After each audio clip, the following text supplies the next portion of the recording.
মাত্র ৬০ টাকা খরচ করে রেস্টুরেন্টের স্টাইলে ম্যাঙ্গো শেক তৈরি করে দেখালাম। হ্যালো এভরিওয়ান, আসসালামু আলাইকুম। আজকে একটি নতুন রেসিপি নিয়ে চলে এসেছি। আর আজকে এই গরমের মধ্যে এরকম যদি ম্যাঙ্গো শেক থাকে তাহলে তার কোনো কথাই নেই। চলুন তাহলে তৈরি করে নিই। এর জন্য প্রথমে এখানে ১ পোয়া দুধ লাগবে, আর তার সাথে এখানে নিয়ে নিয়েছি ২টা আম, আর আম ২টা আঁশ ছাড়া থাকতে হবে। আর তার সাথে নিয়ে নিয়েছি ২টা কাপ আইসক্রিম, আর এর সাথে লাগছে বরফের টুকরা। এগুলোই লাগবে, আর বেশি কিছু লাগবে না। তারপরে হচ্ছে এখানে এখন দুধগুলোকে প্রথমে জাল করে নিব। এরপর একটি পাতিলে হচ্ছে দুধগুলোকে ঢেলে দিলাম, আর তারপরে হচ্ছে ভালো করে দুধটাকে জাল করে নিতে হবে।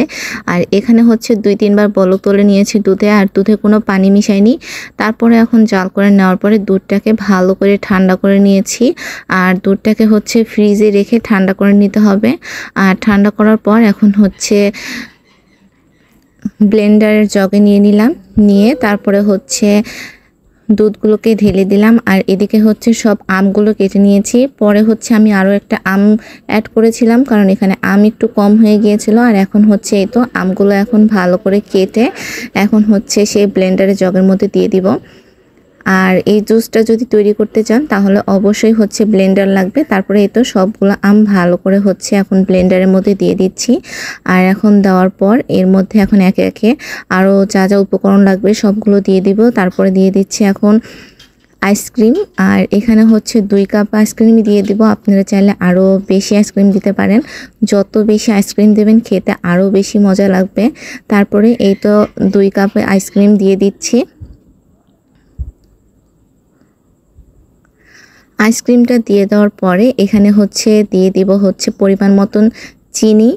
আর এখানে যে যার পরিমাণ মতন চিনি দিয়ে দিতে পারেন। আমি এখানে 2 চা চামচের মতন চিনি দিয়ে দিয়েছি, কারণ এমনিতেই আমগুলো প্রচুর মিষ্টি, আর তার মধ্যে চিনি দিলে আরও বেশি মিষ্টি লাগবে। এর জন্য 2 চামচ কি 3 চামচের মতন চিনি দিয়ে দিয়েছি। আর তারপরে এই তো এখন ভালো করে সবগুলো মিক্স করে নিব।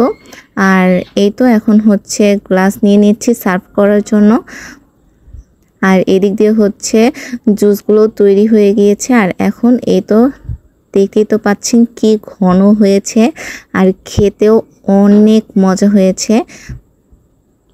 আর এইভাবে যদি একবার বাসায় বানিয়ে থাকেন, ছোট বাচ্চারা তো অনেক বেশি পছন্দ করবে। দেখেই তো পাচ্ছেন অনেক ঘন হয়েছে। আর এখন হচ্ছে সবগুলো গ্লাসে ঢেলে নেওয়া শেষ। এরপরে হচ্ছে এখন বরফ কুচিগুলো দিয়ে দিব।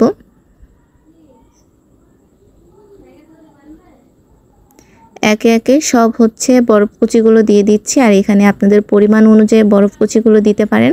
তারপরে এই তো তৈরি হয়ে গিয়েছে মজাদার ম্যাঙ্গো শেক। আমি, আমার ছোট 2 ভাই আমরা তো অনেক মজা করে খেয়েছি। আপনারাও চাইলে একবার বানিয়ে দেখতে পারেন। ভিডিওটা যদি ভালো লেগে থাকে অবশ্যই লাইক, কমেন্ট এবং শেয়ার করে দেবেন। সবাই ভালো থাকবেন, সুস্থ থাকবেন। আল্লাহ হাফেজ বন্ধুরা।